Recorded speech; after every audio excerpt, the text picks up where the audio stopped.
In the heart of Yorubaland, a storm brewed.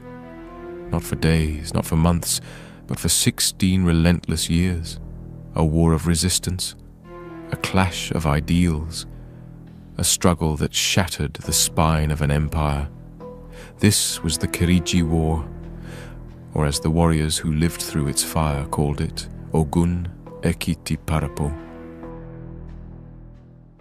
Long before cannons roared in Ile, before Ekiti's hills rang with battle cries, there was Ibadan, a city not born of peace, but forged in war.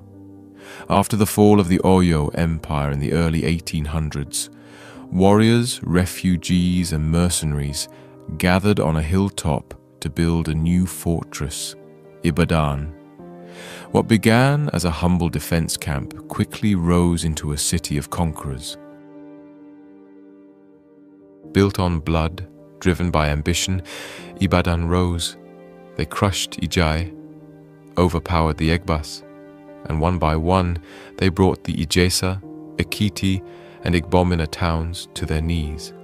Ibadan became the military titan of Yorubaland, commanding tens of thousands of battle-hardened warriors. With commanders like Oluyole, Ogunmola, and Are Latusa, they marched with one mission to rebuild the fallen Oyo Empire under Ibadan's rule. But power, left unchecked, soon turned to tyranny. Ibadan didn't just demand tribute, they dominated. They sent Ajele, armed agents, to enforce their rule. The Ajele were not mere messengers. They were enforcers agents of Ibadan's iron will. Sent into conquered towns, these men ruled like warlords, answering to no king but their own. They came with soldiers, with muskets and machetes, and with orders to break the spirit of any town that dared resist. The Ajele seized farmlands, demanded tribute, and claimed the best of every harvest as Ibadan's due.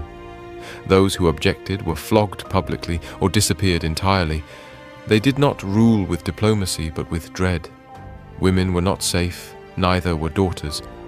Kings were reduced to puppets, forced to bow before men they once outranked. In some towns, festivals were banned. Market days were taxed. Names were changed. Even prayers had to begin with Ibadan's praise. The Ajele weren't just rulers. They were a daily reminder of Ibadan's supremacy, an occupation masked as governance. Push a people long enough, steal their voice, bury their dreams, and what you get isn't silence, it's defiance. Because defiance runs in our blood. It's not taught, it's inherited. Even the meek will rise when cornered. And when fear turns to fury, resistance stops being a choice. It becomes survival. In Ekiti land, in Ijesha, in Akoko and Igbomina, fear gave way to fury. A storm was gathering, and in a quiet corner of Ekiti, Okemezi town, that storm finally broke. During a sacred festival, word reached a young warrior and prince, Fabunmi Abe Adesoye. The Ajele's men had desecrated a local shrine, stolen food meant for the gods, and brutalized the town's women. Blazing with fury, Fabunmi stormed the Ajele's quarters, cutting down everyone in his path. His blade showed no mercy. At the heart of the chaos, he killed an Ajele named Oyepetun. The spark had become a wildfire. Rebellion had begun. As word of the Ajele's execution swept through the land, it awakened a rage that had long been buried. In Ekiti and Ijesha, chiefs, kings, and warriors who had lived in fear now rose together against Ibadan's rule.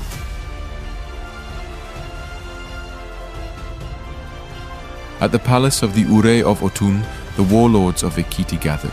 There they declared one word that shook the land, Otoge, enough was enough.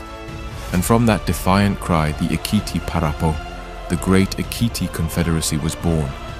Sworn by sacred oaths, bound by blood, they pledged to fight Ibadan's tyranny, no matter the cost, to the very end. Ekiti had no standing army, no cannons, no advanced weapons, but they had will. They had the hills for shelter, herbalists for protection, and an unbreakable love for freedom. New allies rose beside them, first Ijesha, then Igbomina, Akoko, and even the ancient kingdom of Ife. What began as a trickle soon became a flood. At Imesi-Ile, sheltered by towering hills, the Confederate war camp was born. It grew into a town of over 40,000, warriors sharpening blades, blacksmiths forging iron in Ogun's name, women and children breathing life into a city built for war. Yet amid the rising tide, one thing remained absent: leadership. And then came Ogedengbe Agbogungboro, the legendary warlord of Ijeshaland.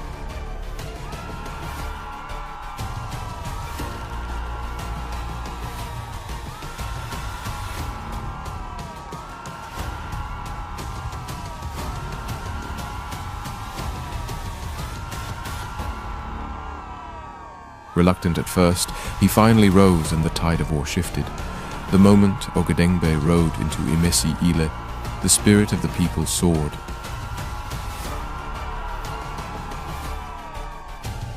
Out of respect for age and honor, young Fabunmi yielded command.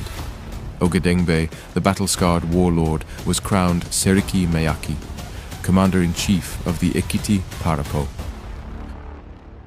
And so began a war unlike any before, a collision not merely of armies but of fates. The war drums pounded, cannons shattered the hills, and from their deafening roar a name was born, Kiriji, a name that would thunder through history.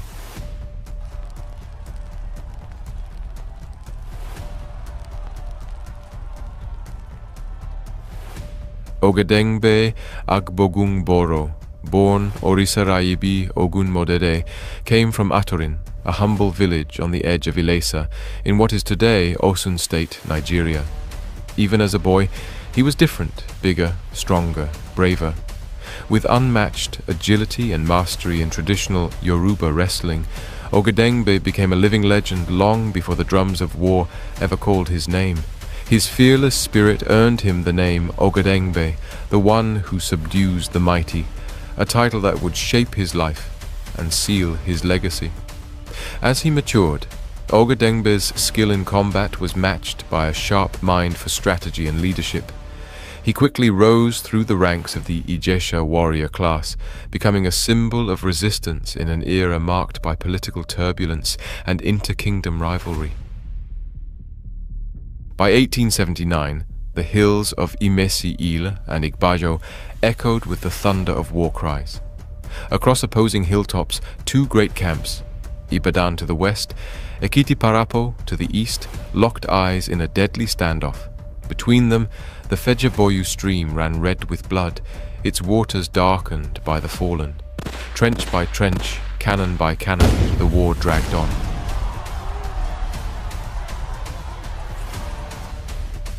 The soil itself became a witness, soaked with the blood of oppressors and the undying soul of the free.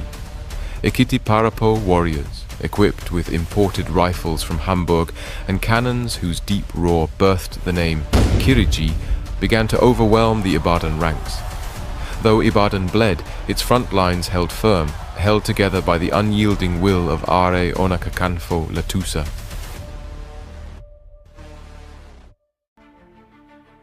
Are Onakakanfo Latusa, known simply as Are Latusa, was the military commander and de facto ruler of Ibadan in the late 19th century. One of the most powerful and most controversial figures in Yoruba history.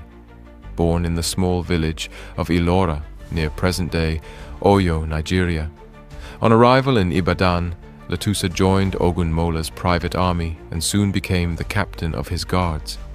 Through sheer ambition, battlefield prowess, and political cunning, he rose through the ranks, eventually claiming the title of Are Onakakanfo, supreme military leader of Yorubaland and de facto ruler of Ibadan. Are Latusa's aggressive expansionist policies and the brutal rule of his appointed Ajeles in eastern Yorubaland became direct sparks for the Kiriji War. His relentless push to dominate Ekiti, Ijesha, and other towns fueled a wildfire of resentment across the land. For 16 relentless years, the Kiriji War scorched Yorubaland, Battle after battle, the powerful armies of Ibadan clashed with the eastern Yoruba confederacy, leaving hundreds of thousands dead in its wake.